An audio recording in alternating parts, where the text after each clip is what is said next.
សេចក្តីប្រកាសព័ត៌មានរួមកិច្ចប្រជុំពិសេសគណៈកម្មការចម្រុះខណ្ឌសីមាព្រំដែនគោក JBC កម្ពុជាថៃខេត្តច័ន្ទបុរីព្រះរាជាណាចក្រថៃថ្ងៃទី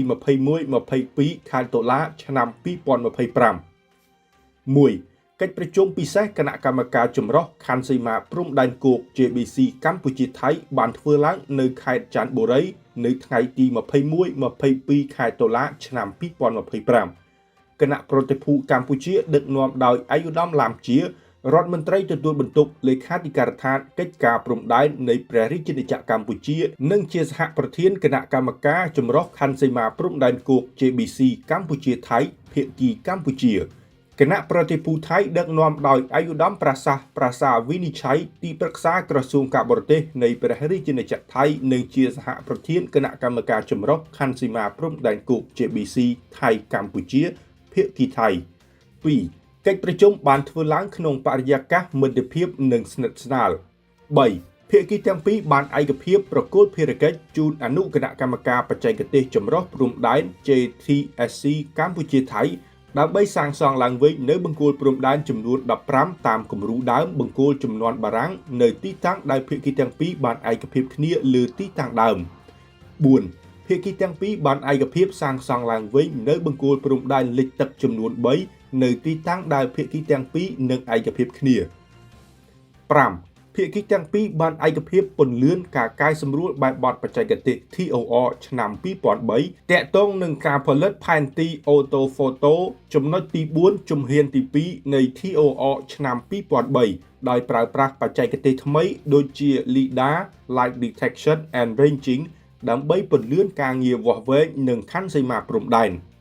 6. ពាក់ព័ន្ធនឹងករណីចុះវាស់វែងនិងខណ្ឌសីមាព្រំដែននៅលើដីជាក់ស្ដែងក្នុងកំណាត់ខ្សែព្រំដែនចន្លោះបង្គោលលេខ42-47នៅក្នុងភូមិជោគជ័យនងច័ន្ទនិងភូមិព្រៃច័ន្ទនងយ៉ាកែវក៏ភាគីទាំងពីរបានឯកភាពពិនិត្យកែសម្រួលបញ្ចប់បែបបទណែនាំបច្ចេកទេស TI សម្រាប់ការវាស់វែងរួមគ្នានិងបោះបង្គោលបណ្ដោះអាសន្ននៅកំណាត់ខ្សែព្រំដែនអាទិភាពនៅចន្លោះបង្គោលលេខ42ដល់47 ខ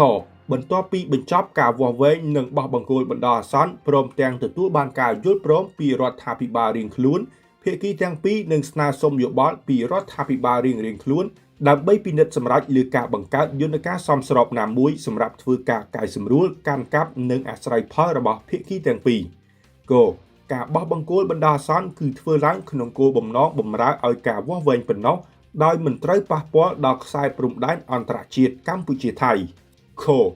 ភាគីទាំងពីរបានឯកភាពសម្របសម្រួលណែនាំដល់អាជ្ញាធរមូលដ្ឋានរួមទាំងកងកម្លាំងយោធានិងជនស៊ីវិលដើម្បីចូលរួមធានាសុវត្ថិភាពនិងមិនរារាំងដល់ក្រុមវាស់វែងចម្រុះព្រមទាំងត្រូវជៀសវាងរាល់សកម្មភាពបង្កហេតុដែលអាចបង្កើតភាពតានតឹងបន្ថែមទៀតនៅក្នុងតំបន់នេះហើយត្រូវធានាសុវត្ថិភាពពីគ្រាប់មីនដោយអនុលោមតាមមាត្រា3នៃ MOU ឆ្នាំ2000